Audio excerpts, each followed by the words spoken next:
I've been trying my best to not hold the microphone because I'm really bad at holding it at a consistent distance away from my face. This is me. This is what I do. For some reason, it doesn't want to. Maybe if I like clip it to the top, it'll stay. Okay, is this annoying? Hi. Hi kids, welcome back to another pizza party. I'm Mrs. Pizza. Down here, you wanna see her? This is Winnie, and you'll never guess. Like I could give you 1,000 chances and you'll never guess. Jeez. All right, we are here today to do a recent reads. Why? Because I'm so far behind. Like it's scary how far behind I am on these. I'm trying my best. The world is on fire. We're gonna give ourselves grace. It's not that big of a deal. But when I tell you I read some of these books back in November, that's how far behind we are on these. So let's not dilly-dally because we know I'm really good at dilly-dallying. I'm honestly a pro. If they had the dilly-dally Olympics, I'd be placing gold, you know? We do not have Diet Coke today because it is freezing outside. We are in the teens. I think we are about 12 degrees outside, so no, absolutely no cold beverages. We're gonna drink some tea and we're gonna talk about some books. Let's do this. Today we're gonna go over a few more books than we usually do in my recent reads, again, because I'm just trying to catch up. In this grouping, we have 3 horror books, 2 thrillery horror books. They live kind of like in between thriller and horror. 1 fantasy book, 3 Christmas romances, and 1 paranormal romance, and 2 5-stars. Let's get started. The first book we're gonna talk about is Spread Me. This is a novella that I picked up, not so much on a whim, but I saw a few people talking about it and it sounded kind of interesting. It was pitched as similar to The Thing, but honestly, this is like the movie The Thing in the desert, but so horny it makes you uncomfortable. I ended up giving this book 2.75 stars, and honestly, that feels a little bit nice on my part.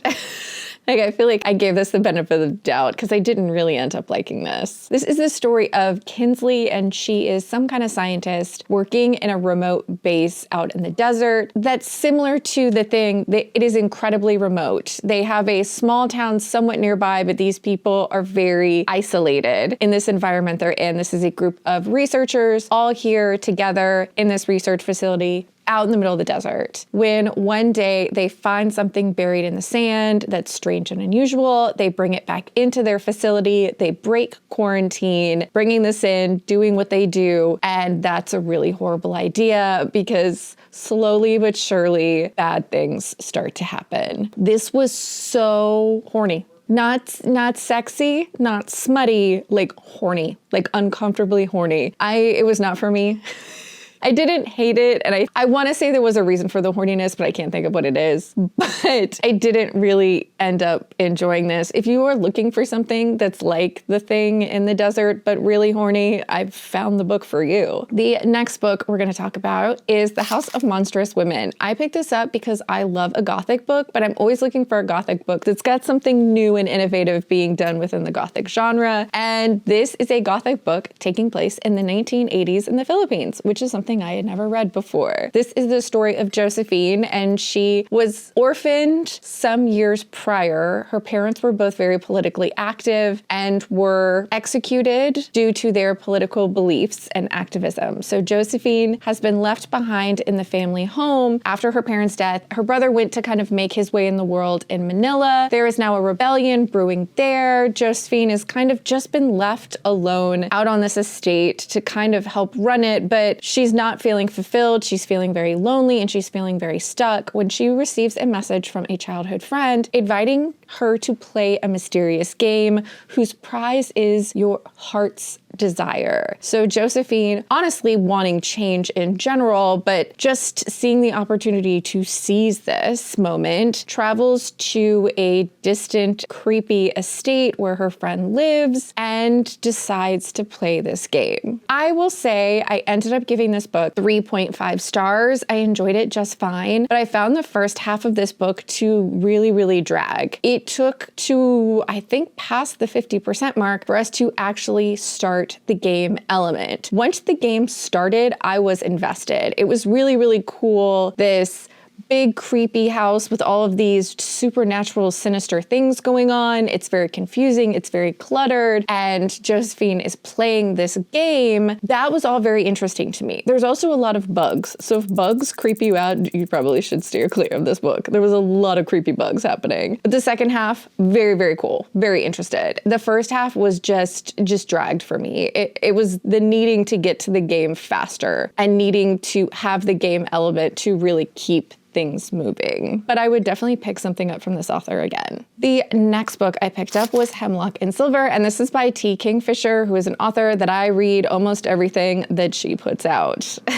This is another one of her fantasy novels. She does a lot of reimaginings or reworkings of fairy tales, and this one is no exception. This is a Snow White retelling where we have Anya. She's a little bit of a recluse. She's a healer, and she's a little bit of an oddball. She likes to be locked away in her workshop with her herbs and her remedies, trying to find cures for poisons. When she is summoned by the king, who needs her help in finding out what's going on with his ill daughter, Snow. This story was absolutely fine. I didn't dislike it, but I didn't love it. There is this way that this author not only puts a character usually in the forefront that isn't the usual character that would be picked. She loves to give an older character or an outcast or someone that's just a little bit awkward the spotlight, and I enjoy that. I find that she usually throws a chicken in there somewhere, and once again, there was a chicken in this book. I have no idea, but honestly, I would make the educated guess that t.kingfisher has had chickens in her life and finds them to be quite endearing little dummies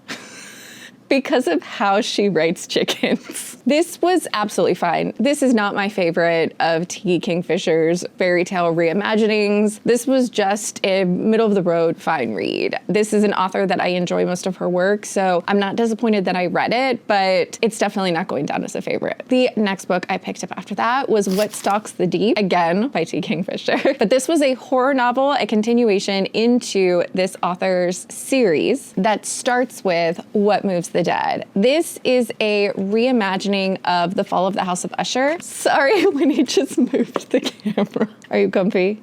As long as you're comfy. This is a reimagining of The Fall of the House of Usher, where we are introduced to Alex, who is a veteran who receives a troubling letter from a friend and travels to their secluded estate where their friend and their friend's brother are ill and acting strangely, and slowly creepy, strange things start happening. I really enjoyed this, and it's really short, so it's very, very quick to get through. The second book in this series was...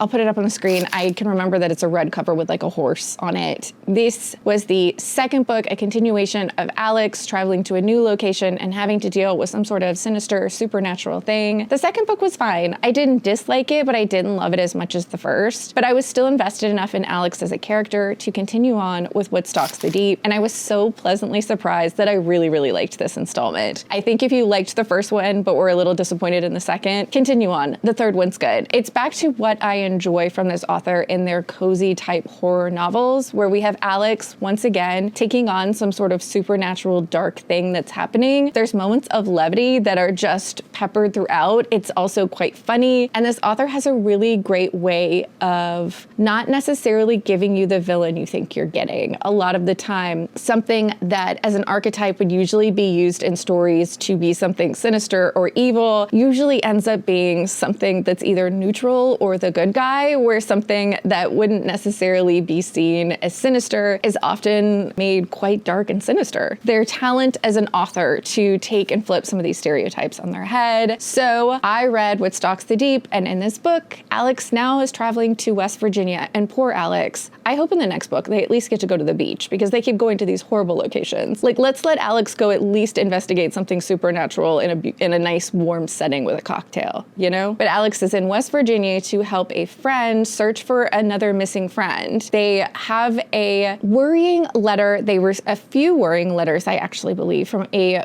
man who was investigating something going on in an abandoned mine, and now he's gone missing. And so this group, including Alex, shows up at this abandoned mine to try and figure out what's going on when sinister, dark, and mysterious things start happening. I really liked this, and I'll continue reading. If this author keeps putting more books out about Alex going on adventures, I'll be there. And I'll be pre-ordering. The next book I picked up after that was Good Spirits. This one made it into, I believe, a couple of videos recently, even though I hadn't done a full wrap-up on it yet, but this was one of my favorite romances of the year. I'm a B.K. Borison fan, like unrepentantly a fan of this author, and I feel like they're just getting stronger and stronger in their romances as we go along. But this super cute book is a Christmas romance where we are following Harriet, who is just a normal girl living her normal life. She's trying her best to be a good person, and she works in an antique shop. She's a big fan of Christmas, and then one day a man shows up in her house completely unannounced, and honestly she's quite frightened by the whole ordeal in the beginning, but his name is Nolan, and he's the ghost of Christmas past, and he is here to change her ways, because when Nolan shows up, it's because you're getting visited by the ghosts, like Scrooge does. He's the first one that shows up and is like, hey, it's time to change your ways before you end up in the bad place. And these two spend time traveling through Harriet's past, trying to figure out why the hell Nolan is here and what Harriet did wrong, and did Harriet do anything wrong, and why is Nolan here? And these two fall in love. It was so super cute and sweet and had me tearing up. There's Christmas vibes, but really we're just following these two people as they fall in love. I really liked this, and I liked the kind of slightly paranormal twist of Nolan being the ghost of Christmas past. He's just a guy. Like, he's not see-through or anything like that and covered in chains like I imagine the ghost of Christmas past to be. This was, if you're looking for a sweet little Christmas romance that has a touch of magically paranormalness, I highly recommend. Continuing on with my descent into Christmas romance, the next book I picked up was The Mistletoe Kisser. And I should preempt this with, I really enjoyed this. I ended up giving it 4 stars. This is book 8 in a series, and I've read none of the other books. None. I just poked myself in the eyeball with this book too. Absolutely, I had read absolutely none of these books. And I picked this one up, and I had a great time. This is the story of Ryan. Well, actually, we open this book with Sammy, don't we? We open this book with Sammy, and she is a teenager at the holiday festival in her town. This small town that this story takes place in, and I'm assuming the entire series takes place in, is absolutely adorable. It's inclusive, but it still has that busybody nature of everyone being in everybody's business, but yet is wholesome. And the holiday festival involves every holiday that takes place in the winter time that anyone from any religion or background could participate in. It's a sweet, fun, lovely little town. And Sammy is at this festival in this small town as a teenager when she has her very first kiss. We then have a time jump, and we meet Ryan, who is a grumpy man who's going through a hard time. He's recently lost his job quite suddenly, been called in an emergency type situation. He has to get to his uncle who lives in this small town. He's rented this horrible teeny tiny rental car. It's snowing. He's having such a hard time getting there. He almost hits a sheep in the middle of the road, and then he loads this sheep in the car. He is so over this whole situation. When he gets this sheep to the vet, he meets Dr. Sammy, or Sammy from the beginning of the book, and she immediately just exasperates him because he's so damn grumpy and she's just not affected by it. And he's trying to give her this sheep he found in the middle of the road, and she says, no thank you, you hang on to that until we can figure out where it goes. We then have Sammy and Ryan getting to know each other. She's chipping away at his grumpiness while showing him this adorable, lovely small town. And there's a few funny little reveals in this. I really enjoyed it, and having absolutely no background in this small town at all, felt completely fine picking up and just reading these two people's story. If you're looking for a small town Christmas romance that's silly and it's not a grumpy sunshine, because I wouldn't say she's a sunshine. She's well liked, but she's not overly sunshiny. She's just not affected by his grumpy. The next book I picked up after that was Love in the Time of Zombies. If you've watched any of my videos, you know I'm a Cassandra Gannon fan. She writes a silly romance like nobody else, and this was no exception. This is a kooky little paranormal romance that gave me a lot more than I thought I was getting. This is the story of Scotland, and she is living in Vegas working at a putt-putt like a themed sexy putt-putt place. She doesn't have to like wear anything crazy. She basically is running the place, even though the guy that owns it isn't doing much. His name is Zeke, and this place would fall apart for Zeke if Scotland didn't come in every single day and make sure that everything was working right. When, you know, the zombie apocalypse happens and Scotland and Zeke have to survive. This was absolutely silly, but a lot more paranormal than I thought. I thought we were just getting zombies, but we also get vampires and werewolves and shapeshifters and sirens and this one guy who's got a head full of giant shark teeth. This was really, really silly, and you need to know that going into it. But also lovely and funny and just an easy to get through paranormal romance. I ended up giving it 3.5 stars, and Cassandra Gannon never disappoints me when it comes to the silliest, kookiest paranormal romances. And our last Christmas romance, because again, like I was having a moment with my Christmas romances that I read, was the Plight Before Christmas. And I will say, I ended up giving this 5 stars. This hit so much harder than it had any right to. This is the story of Whitney, and she is just, things are not going great for Whitney right now. She got passed over for a promotion. She recently went through a breakup. She's just stressed and kind of pissed and ready for Christmas. She has this absolutely lovely, very close-knit family that all travels to a family cabin for Christmas. And when Whitney gets there and is just ready to drink away her sorrows, spend time with her family, her nieces and nephews, enjoy some downtime for Christmas. Well, unfortunately, her brother brings along a friend who didn't have anyone to spend Christmas with, and it's Eli.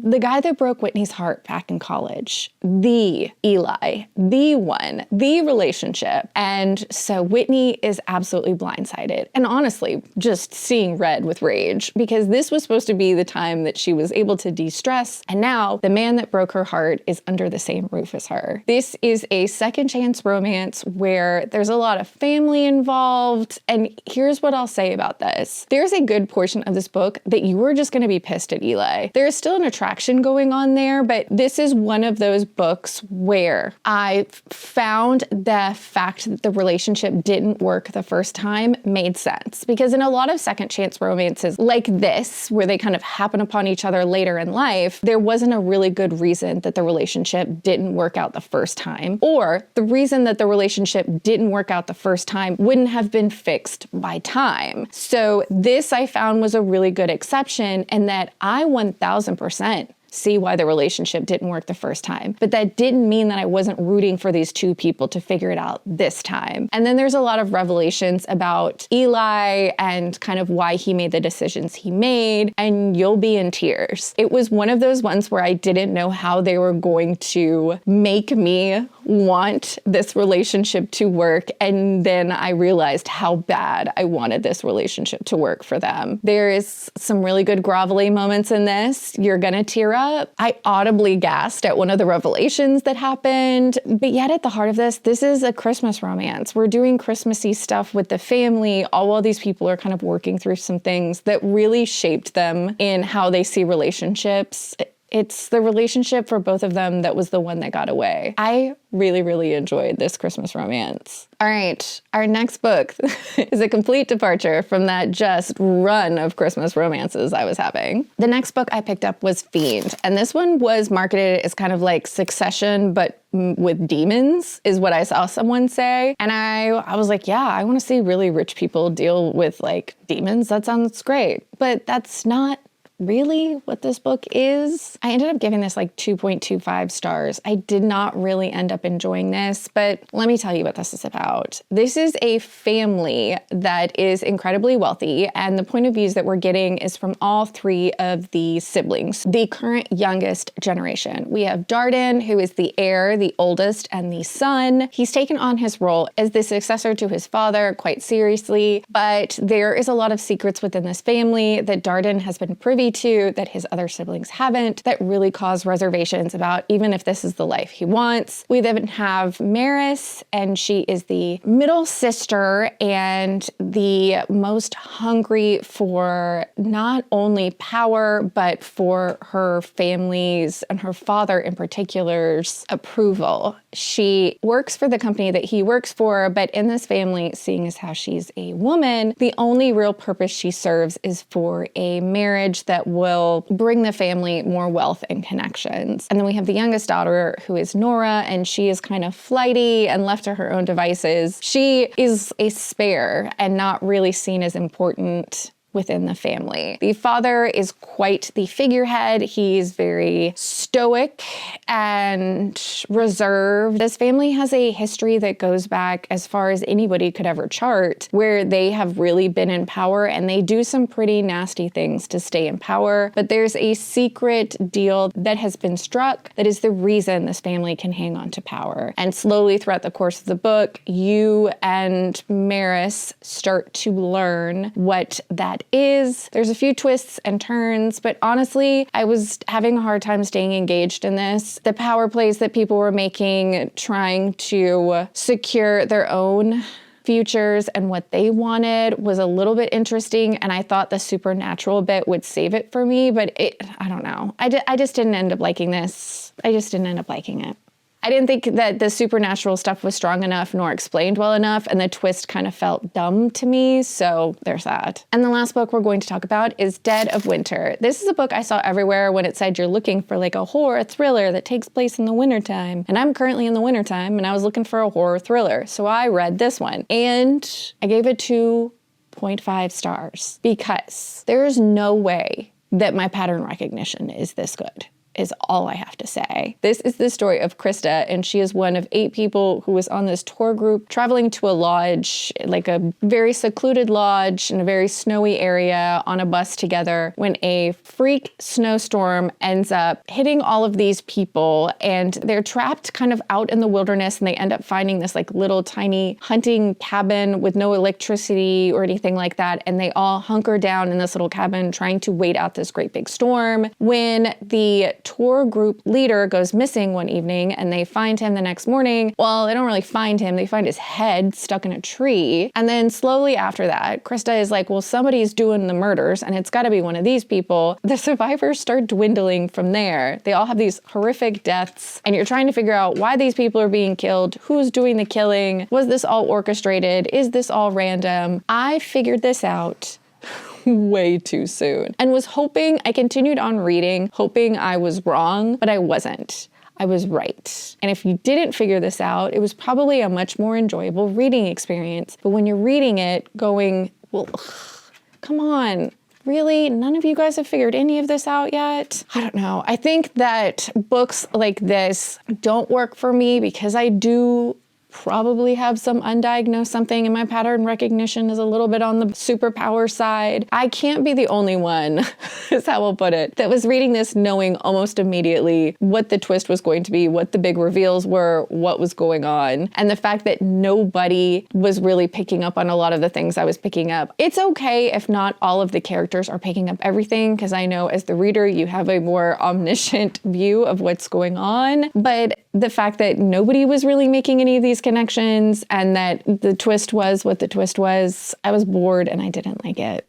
And that's disappointing. Die Kids is a bunch of books that I read recently, and hopefully we will eventually catch up on my recent reads soon. We won't because I keep reading and I'll just keep talking. We'll never catch up, and that's okay, because I'm just gonna keep reading. But if you had fun hanging out with me and the dogs, please subscribe. I hope you're reading good books out there, wherever you are, and I'd love to hear about them.